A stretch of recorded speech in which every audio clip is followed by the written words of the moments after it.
Motherhood is all-consuming. Having babies, nursing, feeling the fear of loving someone that much. And there's this baby on your chest and boom, your entire life has changed. It's a privilege of being your child's safest space and watching your heart walk around outside of your body. The truth is, I can be having the best time being a mum 1 minute, and then the next I'm questioning all my life choices. I'm Lo Mansfield, your host of the Lo and Behold podcast. Mama of 4 littles, former labor and postpartum RN, CLC, and your new best friend in the messy middle space of all the choices you are making in pregnancy, birth, and motherhood. If there is one thing I know after years of delivering babies at the bedside and then having and now raising those 4 of my own, it is that there is no such thing as a best way to do any of this. And we're leaning into that truth here. With a mix of real life and what the textbook says, expert insights, and practical applications, each week we're making our way towards stories that we participate in, stories that we are honest about, and stories that are ours. This is the Lo and Behold podcast. I have the sweetest treat for you guys, especially if you like hearing 2 labor nurses talk about birth. I had the privilege of sitting down and hearing Mackenzie DeClark's 3 birth stories. Mackenzie is the mama, the nurse, and she's in school to be a midwife right now behind the Mackenzie on Motherhood platform on social media. So she is a labor and delivery postpartum nurse. Like I said, she's in school to be a new midwife. She's been taking care of new and experienced patients and parents for about 9 years at the bedside. During the time that she has been at the bedside, she's also become a mom of 2 little boys. And if you're listening to this present day, just a couple of weeks ago, she had her 3rd, a baby girl. So after, giving birth and then navigating postpartum herself, Mackenzie she saw the need for more accessible, non-judgmental, unbiased, yes and amen, right? Birth and postpartum education. So she created her Mackenzie on Motherhood platform on social media accounts, TikTok, Instagram, all of those spaces. And she's just kind of dedicated herself there to showing honest, raw parenthood, but in really educational ways. And I can tell you, I have followed her for a while, years. And you'll hear when I started following her when our conversation gets started. But she is really good at teaching and in really simple, understandable layman's terms. You will not walk away from Mackenzie and feel confused or overwhelmed or judged ever. And so I love that about her. I think it is super attractive about her. And I think you can tell that is true about her, even in these conversations about her 3 births. Okay. Let's get you into this conversation with Mackenzie. Mackenzie, I am so excited to have you here this morning. And I was just telling you, I know that when we were getting started, that listening to birth stories is something I could do forever, as I'm sure is the same for you. So absolutely. Why don't you go ahead and introduce yourself to everyone, and then we can kind of just get right into your 3 birth stories as well. Okay, perfect. Well, I'm excited to be here. Thank you for having me.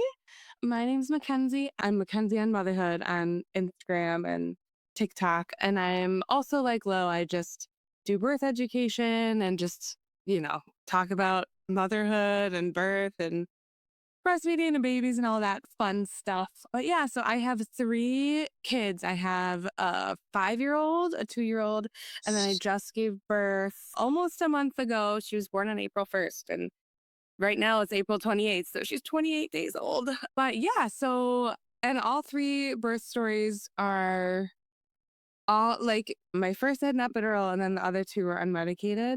On my 3rd I had nitrous, so I don't know what you count as unmedicated, but yeah. And people always ask me like, which one did you like the best? And honestly, like all 3 births were so unique in themselves and just so great. Like I couldn't choose just one to be like, that was the best one or, whatever.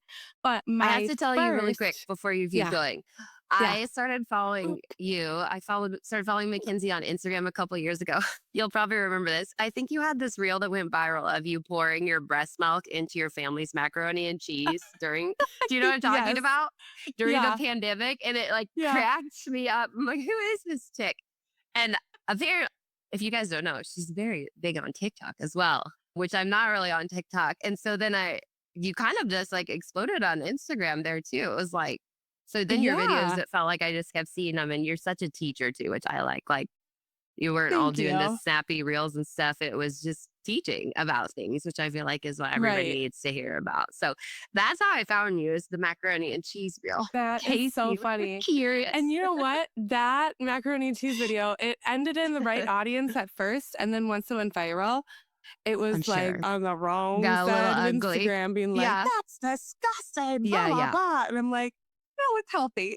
That's like, that is the power and the bad part of going viral, right? As soon as it goes Right. viral, then here comes all the stuff you don't ever want to see or read or whatever. But Right. that's how I found you. I loved Absolutely. it. Made me laugh. Yeah. Oh, that is Okay. so funny. Yeah. So, yeah, sorry to interrupt you, but go ahead and go. Let's just hear about like first pregnancy, all of that, getting into that first yeah. birth. My first birth, my pregnancy was super smooth. I have nothing to report pregnancy wise. It was just a smooth pregnancy. I was seeing a midwife who my like coworkers recommended. She had used to work at the hospital I was working at. And I was a labor and delivery nurse at the time too, that I was, was pregnant. And I had been a labor and delivery nurse for about like 2 years or so. And so going into my first birth, I was kind of just like, we'll see how it goes. If I get an epidural, I get an epidural. If not, just kind of had really no plan and just was taking it as is. And one thing that I did that I did not do for the next 2 pregnancies I learned from is I worked up until my due date. And so I think it was 39 weeks and 2 days. I worked a night shift, like, full 12-hour night shift, came home and got into bed and my water broke. And I was like, no, I need to sleep. So, and when my water broke, oh my gosh, it was like the movies, like a Hollywood, like open the floodgates, just burst, it came out while I was laying down and then I ran to the bathroom. And I just got in the tub and it was just like leaking out into the bathtub. So I called my husband home. He came home from work, but I wasn't having any contractions at all. So I called the midwife line and said, my water broke. It was queer fluid and I wasn't having any contractions. So I was like, how long can I stay home and try to get labor going here or take a nap, because I haven't slept. I mean, I just got done working a full night shift. And they said, like, stay home for like 8 to 10 hours. And if nothing happens, then come to the hospital. So that's what I did. I tried to, and of course, hindsight, I really should have tried to nap, but Yeah. my adrenaline's going, like I know Shouldn't I'm we having all? a baby. There's no way I was napping. I never have either, not once. Yeah. So I did everything to try to get contractions going. I was on the ball. I was pumping. I took a walk. I was curb walking. I did some spinning babies, stretches and moves. Never had a single contraction, not one. And eventually I did lay down too, thinking, oh, I just need to rest and then my body will go into labor. And I remember, I don't know if I ever fell asleep, but I rested and like listened to like an hour-long kind of hypnobirthing sleep meditation to try to just rest. And nothing worked. So I went to the hospital around like 7 p.m. I think my water broke at 10 a.m., 9:30, 10 a.m. So I went basically like a shift change, like 7 p.m., showed up and they admitted me. I got my IV. They checked my cervix. I was like, I think it was 1 centimeter and 50%, like nothing was going on. And so they just started me right on Pitocin right away. So I got started on Pitocin. I think that was around like 8 or 9 p.m. I got started on Pitocin. And then I kind of was walking the halls a bit. They did have wireless monitors. So I remember sitting on the ball and like watching a Jim Gaffigan comedy special because I was like, I need something like happy and positive, get my oxytocin flowing. So we watched Jim Gaffigan. I sat on the ball. I just remember like I have a picture of myself on the ball eating popsicles like with Jim Gaffigan on my laptop. It's like the dream labor right there. Right. Yep. And I remember walking the halls. I did hire a doula for my birth. A little backstory too. All of the women in my family have had C-sections. So my mom had C-sections, my aunts, my grandma, I guess everyone on my maternal side. Maternal, yeah. All for different reasons. I mean, my mom only had a C-section because I was breech and I was the Okay. first, and then she just had repeats. So I really wanted to have a vaginal birth, and I wanted my mom to see my birth too. My mom was going to be there just because birth is so cool, and I get to witness it like at my job. Birth anyway, C-section, vaginal, whatever. Birth is amazing. And so I wanted my mom, if I were to have a vaginal birth, to see all of that. Yeah, you know. because she didn't really get to, right? Yeah. Right. So I hired a doula, and for the fact of I wanted her to be able to coach my husband, Alec, what to do and support him, because I mean, I was a labor and delivery nurse. I knew what was going on, but he didn't necessarily. And she was just an awesome doula. I had her for my second birth as well. So it took a couple hours to start feeling the contractions on the Pitocin.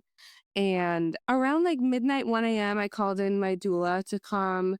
And basically, most of my labor before I got an epidural was just me sitting on the toilet in the bathroom. And I would sit on the toilet between contractions. And then each contraction, I'd stand up and kind of slow dance with my husband, rock back and forth every contraction. And then I'd sit back on the toilet. And my doula brought in like a strand of Christmas lights. So she just plugged in the Christmas lights just on the bathroom counter. And then we had the bathroom lights off. It was just so peaceful, so nice. She would like massage my back while each contraction while I was, slow dancing with my husband. Then it got to be about like 3 a.m. and I had been awake for now, over 24 hours. Right. And I was just so like, I could not relax my body at all anymore. And I was just so exhausted. So I asked for an epidural, but I asked to be checked because I wanted to know like what my cervix was before an epidural. And I was 2 centimeters. And I was like, no. And I had like a whole pity party being like, I can't believe this. Like, I want, like, you know know what your patients are going through once you go through it, right? And you're like, oh, this is how they've always felt. And I tell them, it's okay. And it's not okay. Right. No, it opened up my eyes. I was like, oh, it does. Okay. Yeah. So I had a little pity party because I was like, I want to be like 6 centimeters when I get an epidural or whatever. Right. And my doula was really, I don't even remember what she said, but she was so not biased in the moment, like not biased towards any decision to make. She was basically just listened to me and held space for my little pity party. And she was kind of like, it's a tool. Like, you can, whatever. I don't even remember what she said, but she made me just feel like, okay, I'm going to get this epidural because I need to sleep. Oh, that's little Zoe making noises. So I got the epidural, and the epidural, I didn't realize that the hospital I was working or where I was delivering at had anesthesia residents. So it was a resident who came in and did my epidural. And my biggest like sore point of my labor was the epidural, because this guy, I don't know, he just never like spoke to me. Like he spoke to me, but he didn't tell me exactly what he was doing. Like I'm putting the drape on your back. I'm, doing, cleaning your back up, like nothing. I felt like I didn't know what was going on. And he poked me like 3 times to get the epidural in. So it took like 45 minutes, and I'm, exhausted. And the other thing too is where I worked at the time, partners could stay in for the epidural and like stand in front and hold their hand. Yeah. With this hospital, which kind of threw me through a loop, Alec, my husband, and my doula had to leave the room. So I was all by myself, and it took 45 minutes. So it was just like not not fun. The attending actually had to take over, and then she got the epidural in within three minutes, you know. Right. But once the insertion part wasn't fun, but once it was in, it worked like, chef's kiss. Beautiful. It worked so well. I basically immediately fell asleep. I'm sure. And yeah, like immediately fell asleep and basically napped until, so I probably got the epidural in around 4 a.m. and napped until shift change. So I took like a 3-hour nap. It was glorious. Then around shift change, like 7 a.m., I started shaking and feeling pressure. And I just remember my teeth chattering, and I couldn't stop chattering my teeth. And I hadn't been checked at all since my 2 centimeters before the epidural. And so in my mind, it had only been, 4 hours? So I was like, there's no way I'm close to the end. And I just remember I got a new day shift nurse, and she walked in, and she had, 20 years experience. And she took one look at me, and she's like, okay, I'm going to set up the delivery table. And I was like, what? Why? No. Like I was 2 centimeters a couple hours ago. And she was like, Mackenzie, look at you. Like you are ready to have a baby soon. And so my midwife came like 8 a.m., checked me. I was 10 centimeters. And the other thing too is I had talked to, this was a different midwife, and like the midwife on call, not my midwife who I'd been going to, but the midwife I had been going to in a prenatal appointment. I asked her, this is such a weird nurse thing, but I asked her, could my husband check my cervix at 10 centimeters? Because that's not what I thought you were going to say. I don't know what I thought you were going to say, but I'm like, why? Why did you want him to check your cervix? But I remember to feel the ahead? first time, what? Never mind, finish. I'm like trying to figure out why you would want that, but you're going to tell me. So it's perfect. Well, the first time, I remember the first time checking someone and just feeling a head. You could feel the hair. For sure. And like, the whole 10 centimeters, there's just a head of someone's, that's crazy. It's just the crazy. wildest feeling. Yeah. And it just blew my mind the first time I ever checked someone who was 10 centimeters. So I told Alec, and Alec, my husband, is not grossed out by any of that stuff or anything. Yeah. So I was talking one day, I was like, Alec, maybe you can check me at 10 centimeters because it's just the craziest feeling to feel. So my midwife was like, yeah, sure, whatever. Love it. Okay. So yeah, once I was 10 centimeters, they taught Alec how to put on a sterile glove, and they put the lube on his fingers, and he checked my cervix, and he was like, oh my gosh. And my nurse, he was like, can you feel the hair? And he's like, yeah, like this is so great, So I love that. I've that never heard that in a lot of birth stories or seen it or taken care of anyone. I like that. Actually. It's very cool. Yeah. Yeah. So, and that was the only, because I had an epidural too. I didn't So care, right? Care. Like he wouldn't have been able to do it with my next 2 births. That was way too much in labor land. But yeah, so then I labored down for about 30 minutes or so. They put me in like a throne position. So I was sitting up in bed, like in a chair kind of, to get gravity to push baby down. Then I started feeling pressure, and we started pushing. And I pushed for 2.5 hours. So that was fun. But it didn't feel like 2.5 hours at the time. I had this like funny kind of pushing playlist of all these like punny, like Ring of Fire and like Baby by Justin Bieber. Just like, And so we just played that. And I remember my midwife was just in between pushes. She was like, this is a good playlist. We're just like popping our head over here.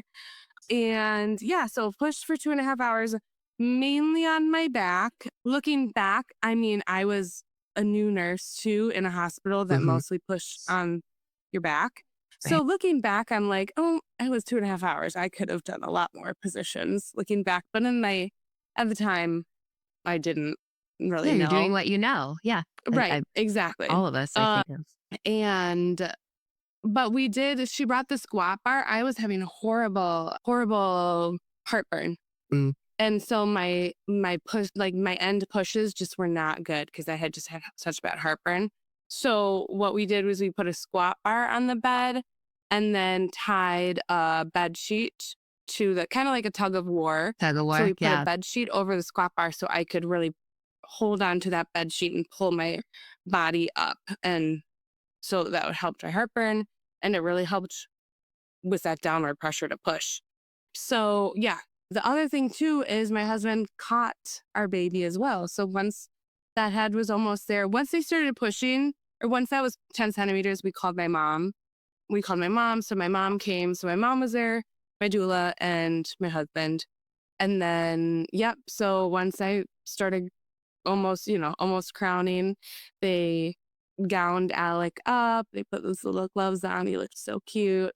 And my midwife helped kind of, deliver, like his head came out, but she really let him, like, she took the cord off around his neck. He had the cord around his neck, which was totally fine. And yeah, she just like one shoulder popped out and she kind of just let Alec do the rest and he held him up.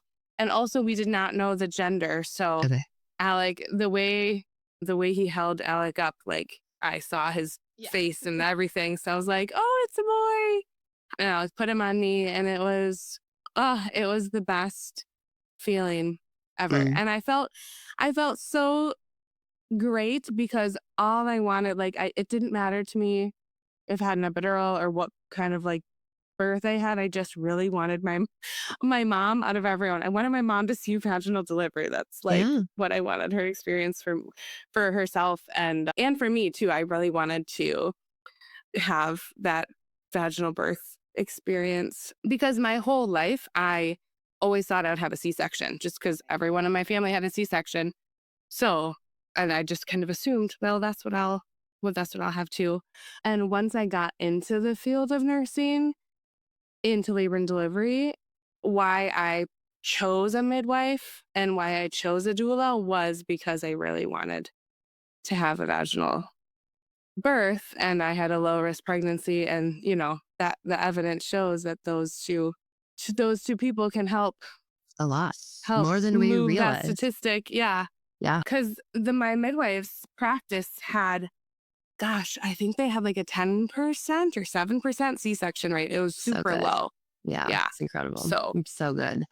Yeah. I mean, I had midwives too. And yeah, it's just hard to ignore the statistics about their model of care. I didn't use a doula, but a doula as well. I mean, those numbers are massive for how they can change like rates of intervention and stuff. It's huge. Yes. So, absolutely. That's so fun. I love that you, I don't know, just wanting to share something with your mom for such a specific reason too. I think it's really cool. Like you said that you wanted that for your mom before you just said that you wanted it for yourself, which is pretty darn special. I know. And so that's really cool. My mom's not obsessed with birth. Like my mom didn't really, I mean, she thought it was cool and stuff. Yeah. But I just wanted to be like, this is so like kind of share what I do with people every day. That too, for sure. Yeah. It's really cool. Yeah. That's really cool. Yeah. What about like any little, I know we're going to talk about the other births, but little bits about postpartum? I'm assuming you, like all of us, probably all your postpartums are different and have had some different challenges. Yes.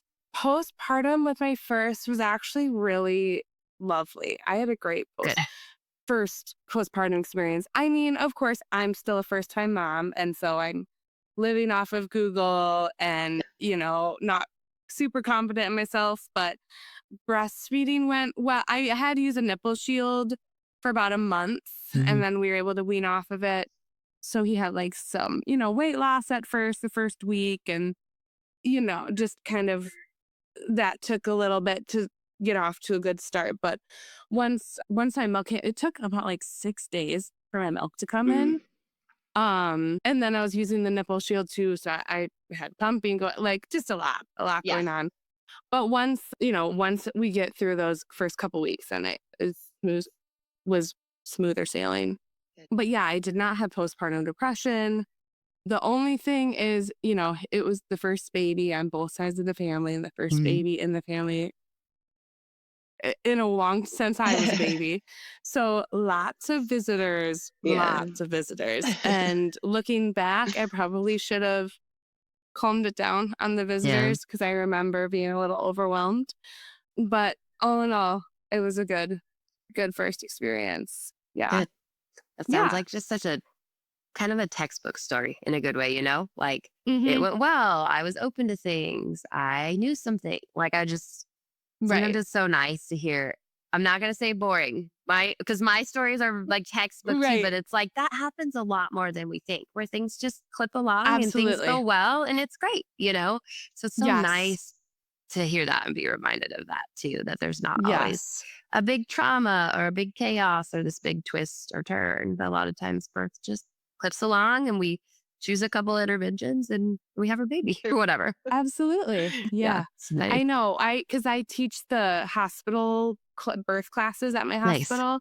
And I always tell people, like, social media is going to, give you the worst trauma-filled stories because that's what Yeah. everyone watches, Yeah. But like most stories are just kind of boring, run-of-the-mill stories, and no one's Yeah. gonna watch that. And Right. we're gonna watch it because we're obsessed with birth. Yeah. And they mean but yeah. everything to you, but like no one else Yes. wants to hear like a quote unquote, boring story. They're like, oh, Right. okay, move on. Right. So no, it's 100% true. Yeah. Okay, so Well, we can number move on to 2. my not Yeah. boring story now. Okay, perfect. Here it comes. I knew there was one in there. Yeah. My second birth, again, that pregnancy went really well. I was seeing a new midwife group this time just because of insurance changes and stuff. Mhm. But this midwife was my personal friend who Cool. we were coworkers together. And then she was a midwife. So I saw her, which it was a lot more fun. And I know this is a very unique experience because she's my friend. So I could just text her about things, Mhm. which was It's just the best. the best. Yes. But that pregnancy again was pretty smooth sailing. Yeah. No, I was just another low risk healthy pregnancy. At the hospital that I was giving birth at, this is a new hospital not my old hospital. They were doing a water birth study because they wanted to start doing water births at their hospital. And the hospital basically wanted them to do a study, just kind of like prove that it was like safe and had good patient satisfaction and that the patients wanted it. So I entered into their study and was able to do a water birth. So this time around, I was planning an unmedicated birth because I was planning this water birth. The only reason I really wanted to do an unmedicated birth for my second was to kind of prove to myself that I could do it and to experience it for myself.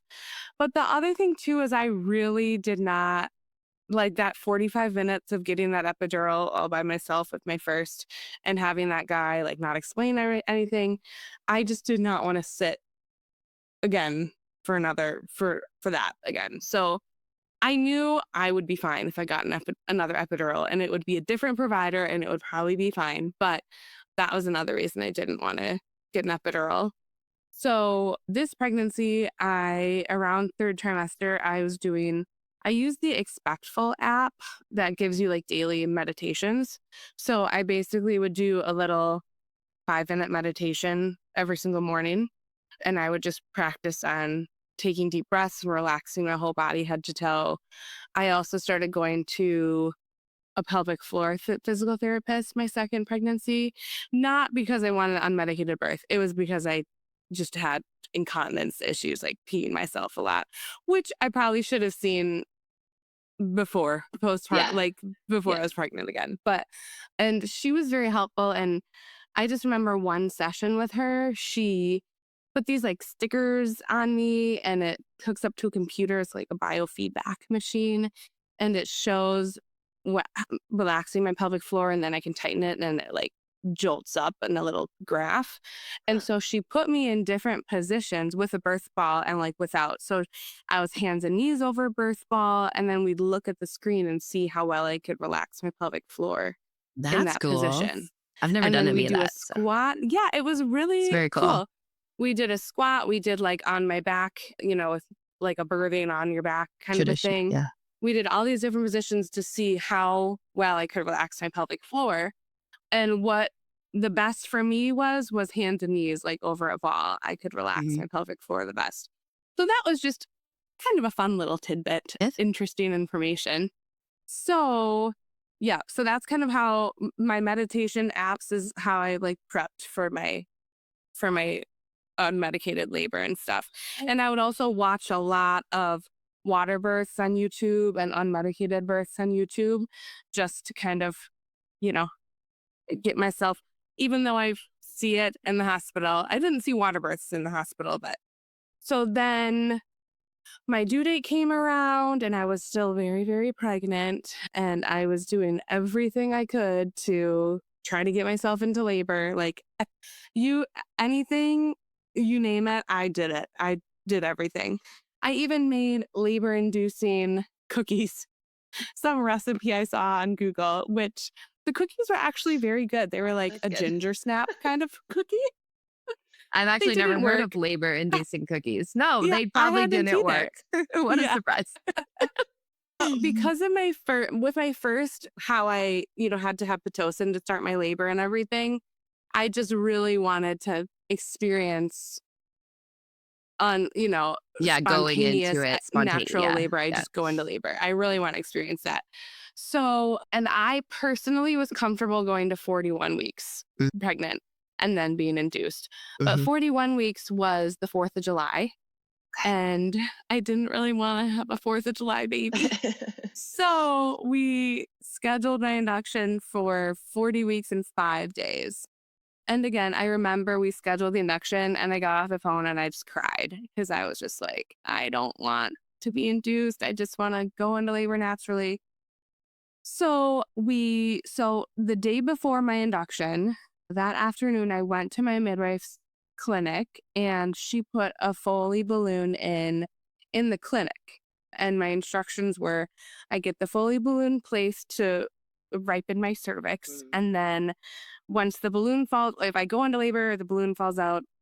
Obviously, if I go into labor, I'll go to the hospital, but go home and basically come to the hospital the next morning at 5 a.m. for your induction.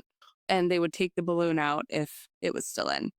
I was 2 centimeters and like 50% thinned out. So when she put the balloon in, she was kind of like, this balloon's going to fall out pretty quickly. Your cervix is really stretchy. Yeah. She's like, you probably don't even need this, but we're here anyway. Let's just put it in. Right. So she put the balloon in. I know a lot of people have different feelings about the balloon, but it was not super painful for me. However, I think it was not painful because I was also already had a really stretchy cervix and was 2 centimeters. Yeah. But it wasn't too bad. It just felt like a lot of pressure in my vagina. And so she put that in. I got monitored for about 30 minutes after, with baby's heart rate, everything looked good. So then I went home. I went for a walk around the neighborhood. I sat on the ball. It was nice. The induction part was nice because then my in-laws could pick up my oldest. And take him. And I kind of knew it was nice to kind of plan that. It is nice. For sure.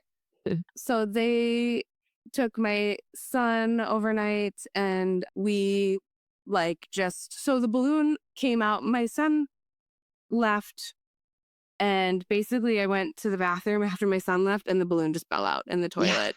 And it was probably in for 3 hours maybe. Right.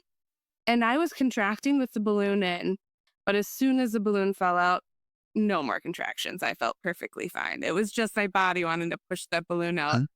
So then I was sad, of course, sad about that because I was like, I thought I was going into labor, but no, We go to bed. We have our alarm set. I had my alarm set for 4:15 to get to the hospital, to wake up and go to the hospital at 5 for induction. And at 4:13, 2 minutes before my alarm went off, I woke up to my water breaking. And then contractions immediately started every 4 minutes. So I was just like, whoa, he just wanted to save it for the last minute. So yeah, woke up, my water broke. I texted my midwife oh, hey, my water broke and I'm contracting. She was like, great, I'll just meet you at the hospital. So I quickly took a shower. I ate some oatmeal and went to the hospital. But it took about a good, and it's funny because I was just going through my old text messages from different births that I had. And it took about, I texted my midwife, my water broke. I'm not having contractions yet. And then 15 minutes later, I'm like, oh yeah, I'm having contractions and I'm very The second uncomfortable. babies, right? Here it comes. And so, they were just right off the bat every 4 minutes.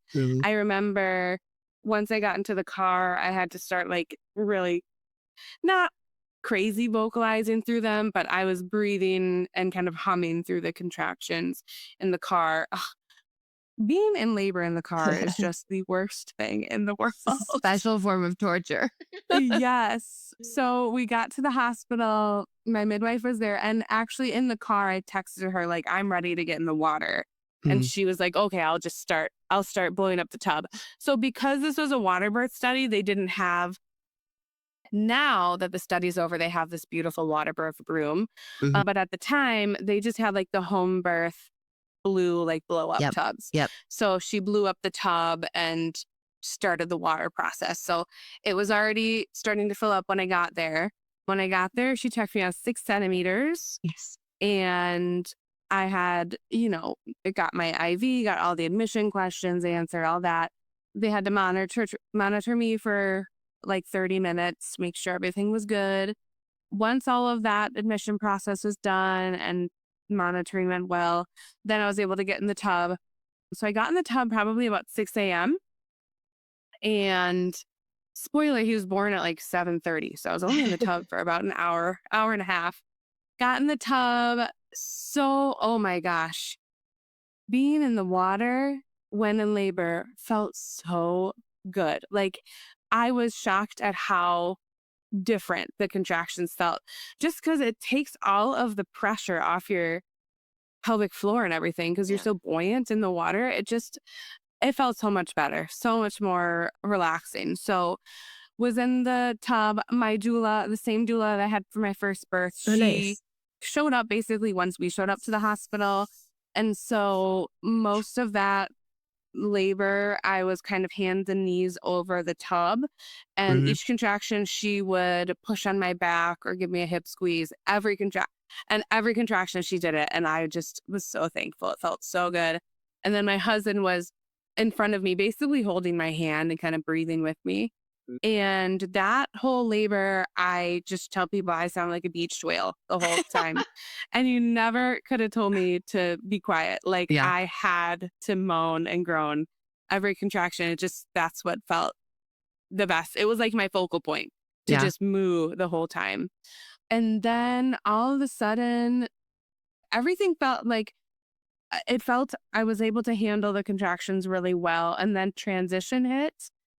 And during transition, I never felt like I need an epidural or anything like that. But I just felt so out of control with my body. I wasn't expecting how out of control I felt. I just felt like, like everything, this like really is intense. And all of a sudden, I remember this feeling so well. I just remember the feeling of his head just like dropping down. And my body, I had that fetal ejection reflex where I just immediately started pushing. And it almost felt like I was throwing up out of my vagina. I don't know how else to describe it. But it's like uncontrollable. I know. It's so just coming uncontrollable. out. Yeah. Yes. Like, I felt like when you throw up, your stomach muscles tighten like that and stuff. But that's how and I couldn't not do it. It was just automatic, pushing him out. And I pushed for about 10 minutes with him. So a lot different than the 2.5 hours. And so I was hands and knees, or hands and knees, I was leaned over on the tub and I pushed his head out, and his head was out. And then we're trying to get the shoulder out. And Anna, my midwife, was like, good job or whatever. And then she was like, okay, she just said my name. She said Ken's.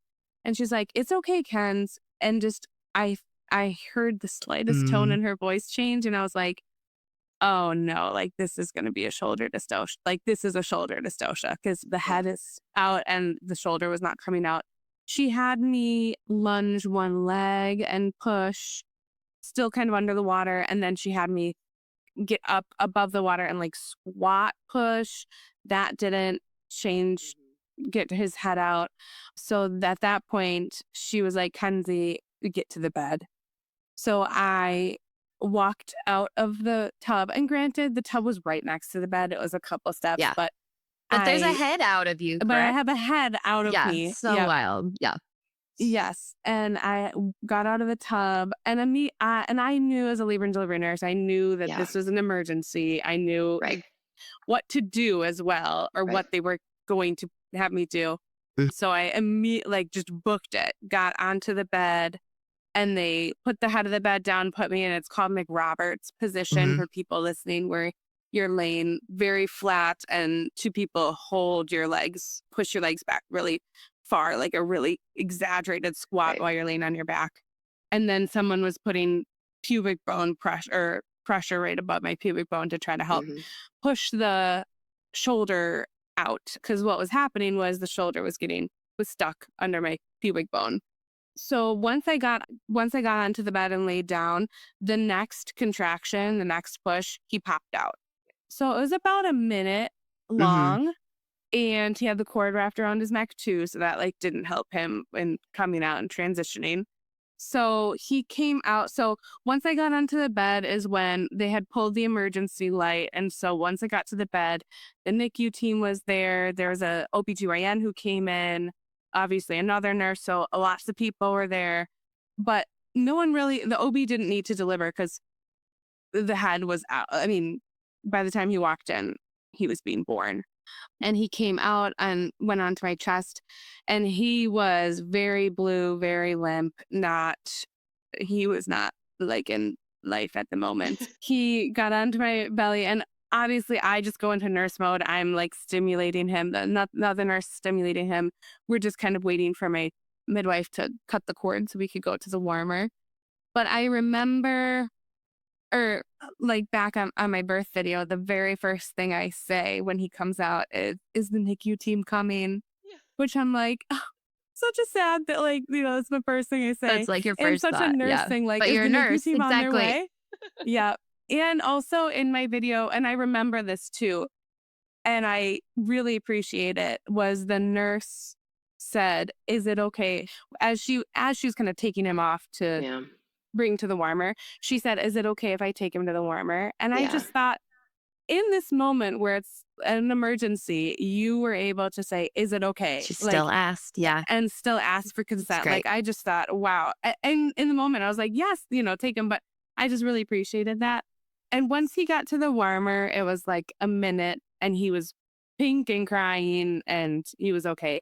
He needed a little bit of like oxygen. They didn't need to give him any breaths or anything, but just some extra oxygen while he was crying. And my only like kind of sore point about that birth too is the NICU team wasn't explaining what they were doing to like what was going on. They were just very focused in what they were doing, which I understand, totally. But where I work, usually once they've stabilized baby, the neonatal nurse practitioner always comes over to the bed and introduces herself, says exactly what happened and what she did to the parents. And they never did that with me. They just kind of stabilized him and then left. And I was like, that is super weird. Like, I don't know. I wanted you to like explain what was going on.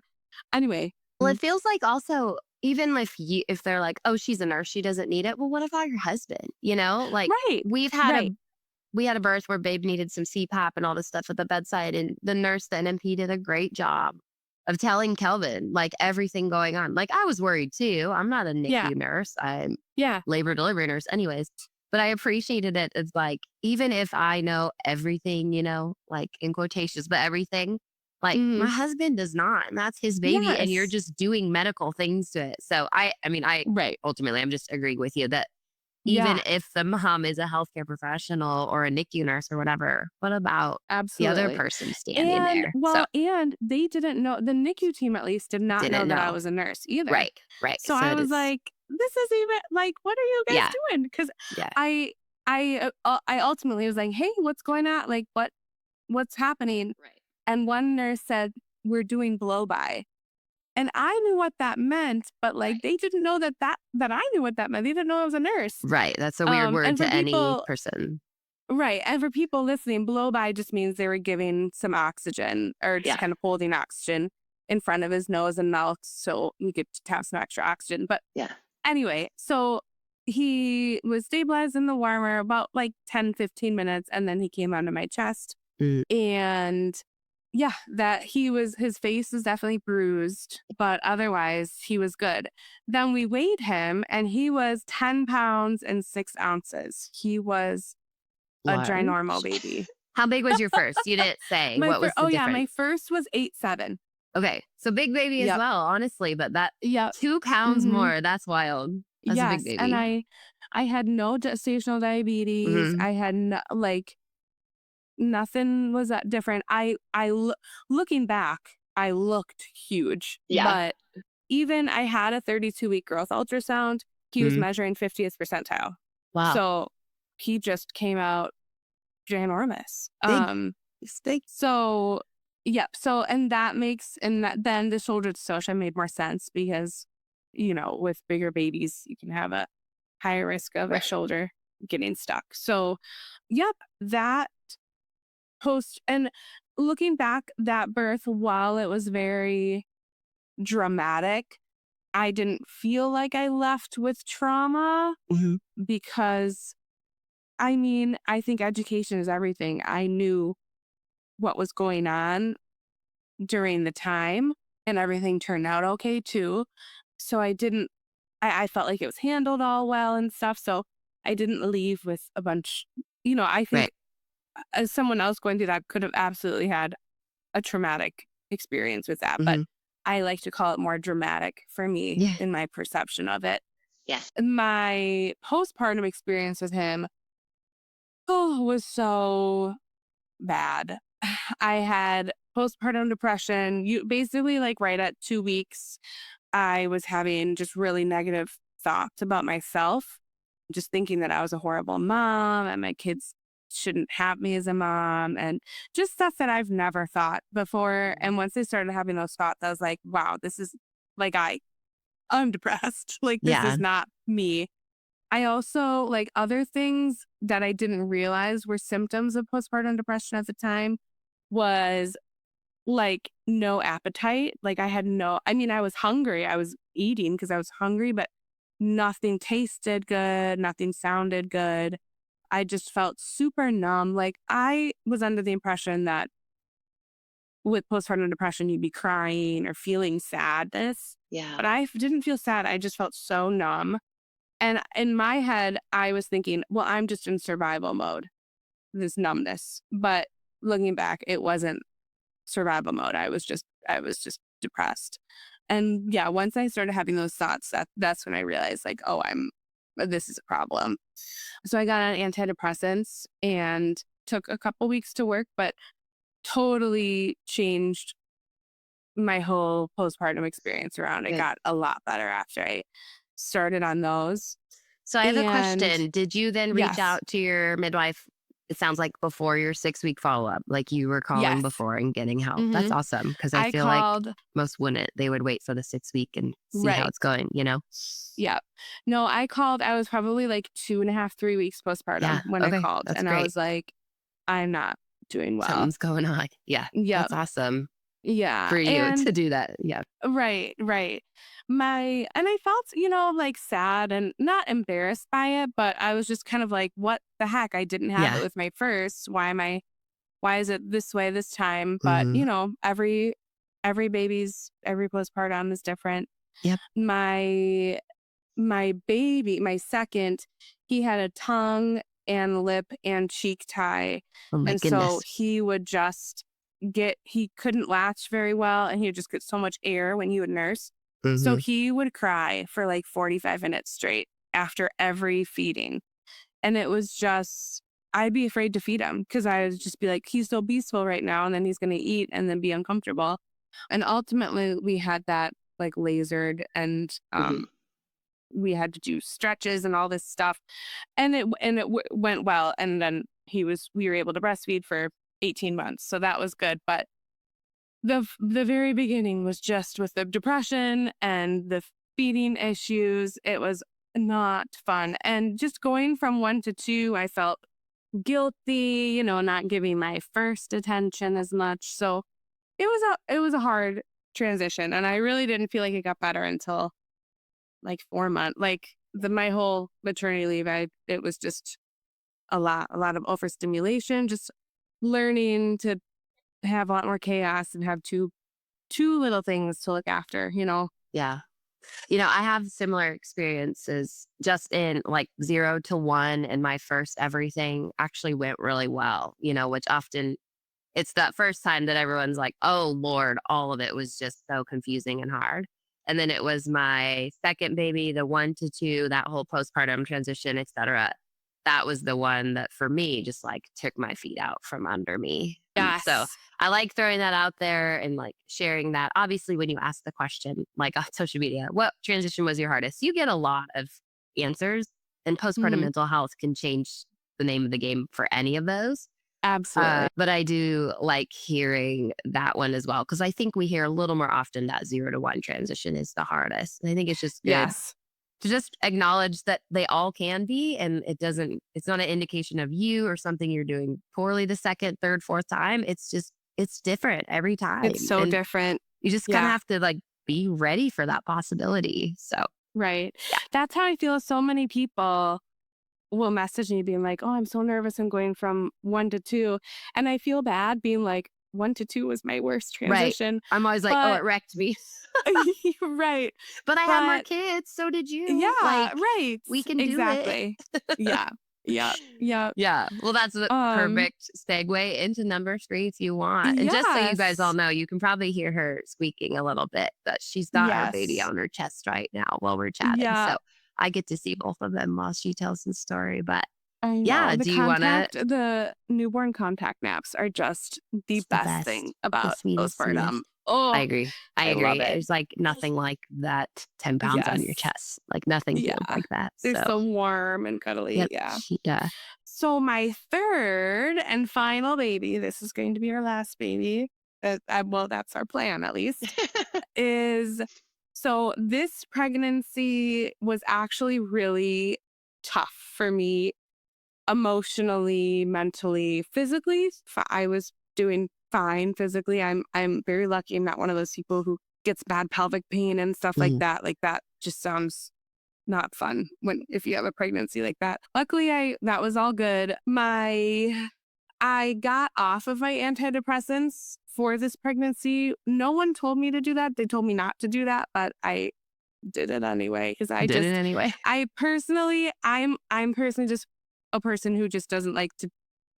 I just don't want to be on a bunch of medicine while pregnant. That's just my personal preference. I know that it's okay to be on the antidepressant while pregnant, but I've done it if anyone's curious. So I think we both, Mackenzie and I both would say what you need to do is the right thing. Exactly. There's no judgment in that area. Not at all. Yes. And so like this pregnancy first trimester was a lot tougher. I just had really bad migraines that would like put me out for the entire day. And I just had to lay in a dark room with ice on my head. Just not fun. Then and the second trimester. Were you in midwifery school? Sorry, I interrupted you. Yes. Did you start that before or during pregnancy? Yeah, it's a lot. Yeah. So I was doing my job, like my labor and delivery job, plus doing grad school full time. So I was taking 2 classes online, which I've never done before, which is online school is hard just because I get very distracted if I'm on my computer. Plus the social media stuff and being pregnant. It was a lot. It was mentally just a lot. Then over the holidays, I had some really tough, very tough birth things at work that I witnessed, and that was very mentally challenging to see some traumatic births while I was pregnant. And so that left me feeling very just kind of detached from my own pregnancy. And yeah, I just felt so detached this whole this pregnancy. Then I started feeling better because then it was my third trimester and I started feeling her kick and stuff. So I was like, okay, now I'm getting attached and stuff. Like now I feel like there's actually a baby inside me and this is, so exciting. But that is then when I got diagnosed as gestational diabetes. And I did not have that with my other two. And so that was a real hard diagnosis for me, mainly because my second was so big and he had that shoulder dystocia. And with gestational diabetes, you could possibly have a big baby. And so I just felt like, oh, now they're going to like want to push a C-section on me. And I just felt just very in my feelings about that. I was able to control my diabetes for, I want to say a month and a half. And then my fasting sugars got elevated. And I say elevated, I'm still a little salty about this, but my clinic that I went to, my MFM, maternal fetal medicine doctors who were overseeing my diabetes, they wanted your fasting number 90 and below. And they said anything above 90, if you have 3 above 90 in a week, you're being put on insulin. And so I had like 92, 93, 94, let's say. And they were like, okay, you're going on insulin. But I know other clinics, it's 95 and below and not 90 and below. So in my head, I'm like, do I really need to do insulin? Because being on insulin also technically that meant that I risked out of midwife care and then I had to go to an OB. And so that was my big, like, I was like, I want my midwife to deliver me. And so again, this is also just me being privileged and working in the field and having my friend be my midwife. My midwife talked to all the midwives in her practice and said, I still want to keep Mackenzie. I still want to deliver her, even though she's on insulin now. And so she had to get that cleared by the OB practice and by her midwife practice so that she could still deliver me. And so she very nicely, graciously got that cleared. So I was still able to be in her care. So that's why I was kind of salty about like, my numbers aren't that high, Yeah. But I ultimately also felt like if my first baby was if my second baby was so big, then I should just go on insulin this pregnancy because I don't want to have another big baby and look back and think maybe I should have just done the overnight insulin, Yeah. So I did insulin, I think starting at like 32 weeks or so is when I got put on insulin just overnight. So each night I would give myself a shot of insulin. I started with like 10 units and then I got up to 14 units. And that was basically to help my blood sugars overnight. And that worked well. And that's all I needed. Otherwise, during the day, it was just diet stuff that helped control my sugars. I learned a lot about myself and eating, adding protein and fiber. Like it was honestly like a good thing in the end. Yeah. I also think it was good because I really knowing my sugars and controlling my sugars. Ultimately, I mean, she was my smallest baby. So I think that really helped in the end, even though I was very sad about it during the whole time. So I had to get cleared. So I also had to go and we had to meet with an OBGYN, and the OB had to talk about the risks of a vaginal delivery for me with having a big baby and a shoulder dystocia and gestational diabetes.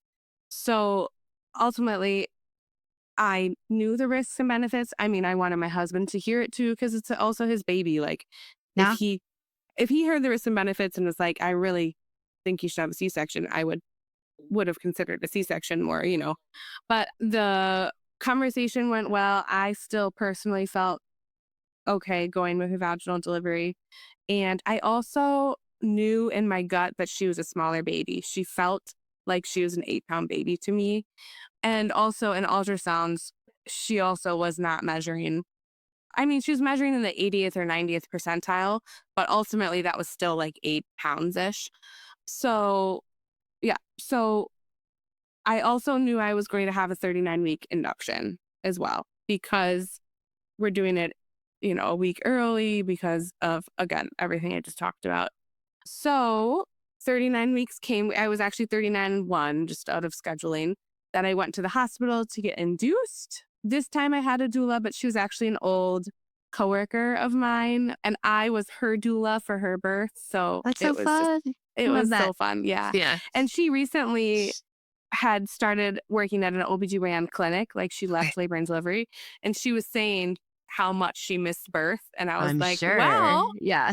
Here come we go. see mine. Yeah.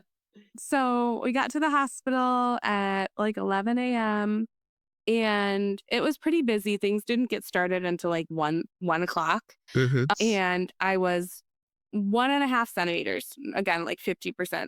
So we started with side attack and we did it oral. So I took the pill and they did it every 2 hours. So, and I ultimately got 3 doses. So over those 6 hours of side attack, I didn't really have any contractions. I felt kind of crampy, and I did a mix because, again, especially for my first birth, I knew to like rest instead of do everything in the beginning. So I did a lot of kind of just resting. We binge watched Severance at the, 'cause that's what we were watching at the time. But then I also did Bundle Birth Nurses, which is a great Instagram account. It's more an Instagram account for labor and delivery nurses, but they have this early labor circuit.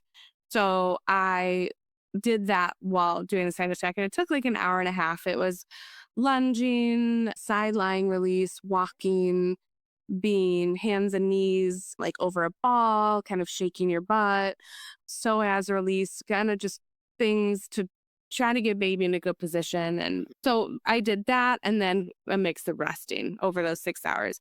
And nothing really happened. They checked me and I was 2. So we went from 1.5 to 2. 1.5. Yeah.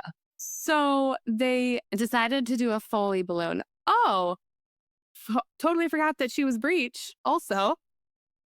Well, now she's head down, but the whole pregnancy. Yes. I remember this from her Instagram stories, and she finally had flipped for you. So you were so excited and happy. Yes. Yeah. From like 32 weeks to 37 weeks, she was breech. Right. And then at 37 weeks, I went to the hospital to get, it's called the ECV, external cephalic version. So, and they wanted me to get an epidural before to increase the chance of success that she would flip, because with an epidural, then you're not kind of fighting, you're relaxed as they push baby down with their hands. So I got an epidural, and the backstory with my epidural, I was so nervous about with my first.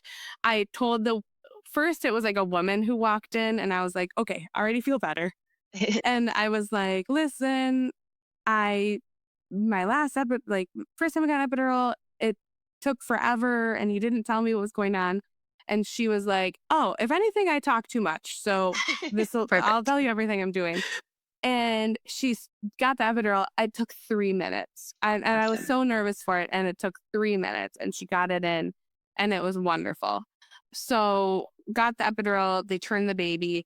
So what kind of sucked after this external version with the epidural is I had low blood pressures for a long time. And that is a side effect of an epidural. You can have low blood pressures, but mine was like severe for like an hour almost, which is not like, people are saying that's not normal to have for so long. They ended up feel it? Like, were you nauseous or, I could feel like I would start, my vision would start to go away, and I would be like, oh, my blood pressure's low. They had to give me multiple doses of IV medicine and eventually a shot in my leg to keep my blood pressure up. So, and also I did not like the feeling of being so numb. It really, really it really bothered me.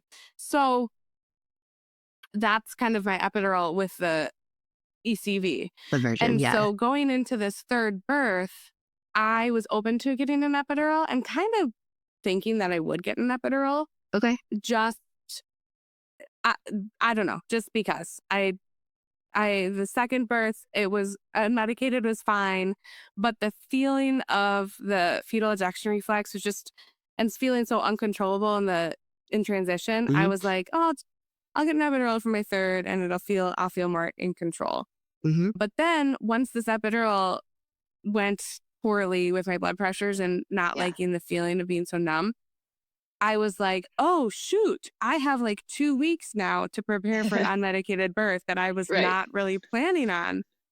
So ultimately, I, got this induction and I told the nurse, like, I'm worried about my blood pressure dropping if I get an epidural, but I'm kind of like, I don't know if I can do it unmedicated. I didn't really mentally prepare yet. So going into this induction, I kind of told everyone, like, I don't know what's going to happen. I'm just totally going with the flow. And I said, I would like to try the nitrous. My second birth from my water breaking to him being born was 3 hours. So I also knew if this birth were to go fast again, I wouldn't need an epidural. So, whatever. All right. Sorry, that was a little tangent. Our caveat. That's okay. The side attack. Yes. You had your side attack. I've You had were my side 6 attack. hours in. Now, Yeah. yes. Now we're going to do the balloon. Originally, why they didn't do the balloon in the very first place is they were afraid of her flipping to breech. Oh, yeah. Because they Okay. didn't want, she was already so high and they didn't want to like put the balloon in, push her Do up higher and have her anything. flip. Yep. So that's why that wasn't the first thing we did. Got it. But Okay. once the side attack wasn't working, they said, let's do the balloon and we'll start Pitocin with it so that you're contracting and we get her to continue to stay head down. Stay down. Yeah. Okay. Right.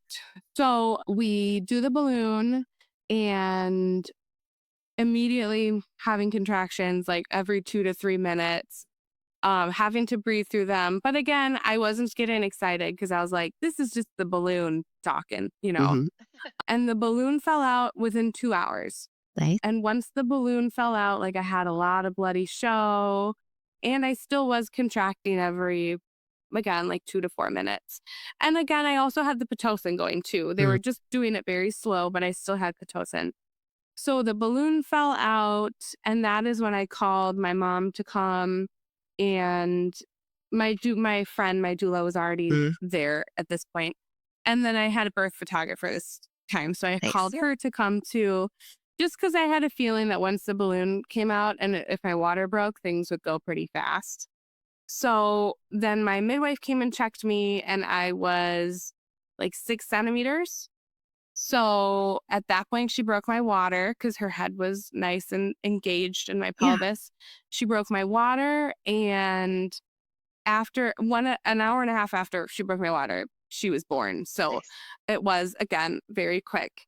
And so during that hour and a half, and even with the balloon, I was not really ever in bed during the labor. I was either on the side, or like standing, leaning on the bed, or kind of hands and knees on the floor, kind of leaning on the bed.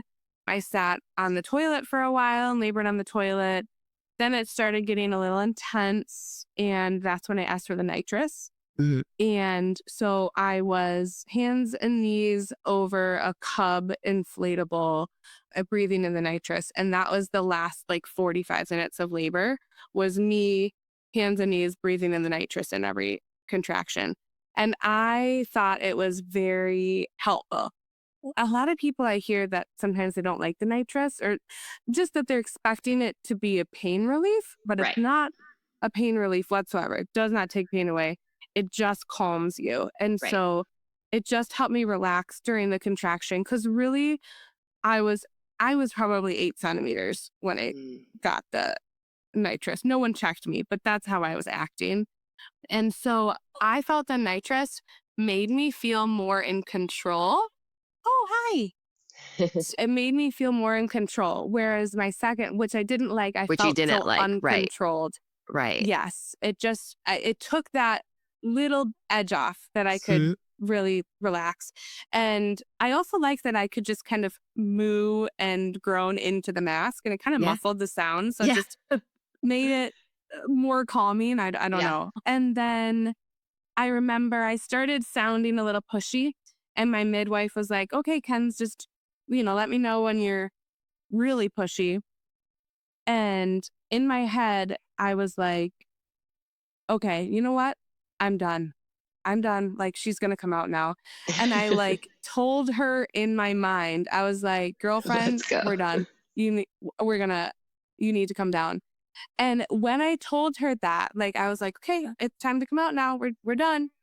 I don't know if I was pushing her out or she just started to kind of slowly descend, but I felt her slowly descend down. And then I didn't tell me, I just kind of started pushing. I was like, Yeah. wait, we're done.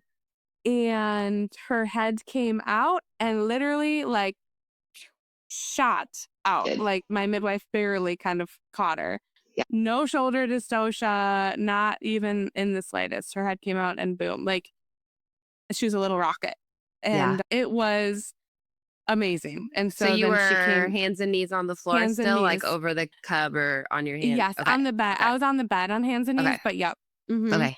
And I used nitrous the whole Right. last 45 minutes. But yeah, and she shot right out. She got on my chest, and she was really the first baby. All I really wanted after that second birth was my baby to come right up to me Yeah. and not stay. have to feel like that I'm a nurse. I just wanted a crying baby Yeah. to come up to my chest. That's all I wanted.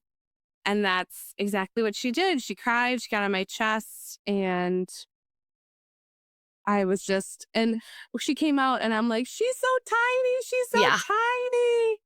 And really, she's 8 pounds, 5 ounces. So she Right. was, a bigger baby. But in my mind, she's my smallest baby. Mhm. And so I just couldn't believe, I was like, oh, you're like the tiniest baby ever. And I was just so thankful in the end that, with my higher risk pregnancy with the diabetes and my previous birth, that she was little and Yeah. shot right out. And I know, I guess I want to say a caveat, there's still risks. There's always risks and benefits. And, just because I chose this way doesn't Mhm. mean that you need to choose this way too, for anyone listening, if they have a similar background to me. But yeah, I'm thankful. I just really trusted my intuition. I had this intuition she'd be small and everything would be okay. And I'm just glad that my gut was right. And she came out, and she's a girl because I had 2 boys. And Yeah. and so far postpartum has been going lovely. Good. I went back on my antidepressants, and actually I went Okay. back in my 3rd trimester with the Okay. diabetes diagnosis and stuff. I was like, this is too much for me. Yeah. So I went back on and felt better.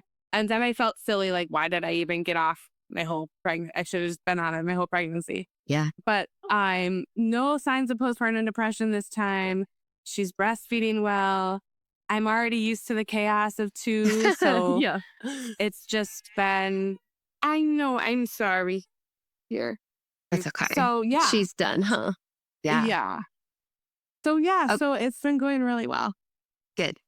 Good. Yeah. I love that. Yeah. I know she's done. We can wrap this up. I love when labor nurses share their birth stories, because I think it's so, and it might just be my own lean because I like to share my own, but it's just really Mhm. nice, I think, for people to hear that it's not like all of us choose unmedicated, no intervention birth, or all the intervention. The hospital doesn't make us believe something because of our job. We still are Yes. all over the place with go with the flow. I want an epidural. I would never do it unmedicated. I don't like midwives. I don't we all have our own preferences. And I Absolutely. think it's really cool to hear that from women who are at the bedside helping you have your baby. We really do see a lot of good ways to do this. And that's reflected in our own birth stories. We're not all the same. So I like hearing that you chose different things and that you're open to epidural and then you did it without. And then you thought, I'll just do it again. I think that's really nice for people to hear. You know all the things, you're about to be a midwife and you still made choices with each birth that made sense for you and felt right. And so I think it's really good to hear. Right. So Well, and Yeah. just with my second, I wanted nothing. I wanted that water birth. I wanted no induction. Right. I wanted everything natural. And then my third pregnancy was just, I'm having a 39-week induction. Like, I don't want a day over 39 weeks. Right. You know, it's just so interesting. Each pregnancy, you learn something different. It's all so different. And it's all birth. It's all beautiful at the end of the day, however it happens. It is. Okay, Mackenzie, I ask everyone this one little question. You can answer something really silly, stupid. It could be the baby on your chest, but you don't have to go that serious. What's like one thing right now that's just bringing you a ton of joy, sparking all the joy in your life? It could be Cheetos, any, like big, small, whatever. Oh, well, okay. I did actually have Cheetos the other day, and I have not had Cheetos in such a long time. You know what, though? Okay, obviously the baby, right? Yeah, I know. But to be honest, it's not having gestational diabetes anymore. There you go. Yeah. And the fact that I can eat cookies and Or not have whatever to you want. care, Yeah. I love it. Yeah. It's the best. I get it. Okay, it's perfect. Where can people find you? Because you are obviously teaching and doing stuff on social media and all that too. Yeah, so my handle is Mackenzie.on.motherhood. So Mackenzie and motherhood with periods in between. I'm on Instagram and TikTok, and I'm starting to kind of post on YouTube, but I'm not doing long form stuff on there. But all the same handle, and yeah, I'm over there sharing my postpartum journey and birth tips and just kind of motherhood stuff. Perfect. I'll share it all in the show notes too, so everyone knows how you spell your name and stuff like that too. But Perfect. that's perfect. Okay, thanks, friend. I know that was a lot of stories, but she did great. Yeah, So, sorry. I'm a chatty girl, but well, so am I. So those are we're my probably not the stories. best convo for podcasts, but here we are. Anyway, she's beautiful. Thanks, Mackenzie. Thank you. Yeah. Thank you so much for listening to the Lo and Behold podcast. I hope there was something for you in today's episode that made you think, made you laugh, or made you feel seen. For show notes and links to the resources, freebies, or discount codes mentioned in this episode, please head over to loandbeholdpodcast.com. If you aren't following along yet, make sure to tap subscribe or follow in your podcast app so we can keep hanging out together. And if you haven't heard it yet today, you're doing a really good job. A little reminder for you before you go. Opinions shared by guests of this show are their own and do not always reflect those of myself and the Labor Mama platform. Additionally, the information you hear on this podcast or that you receive via any linked resources should not be considered medical advice. Please see our full disclaimer at the link in your show notes.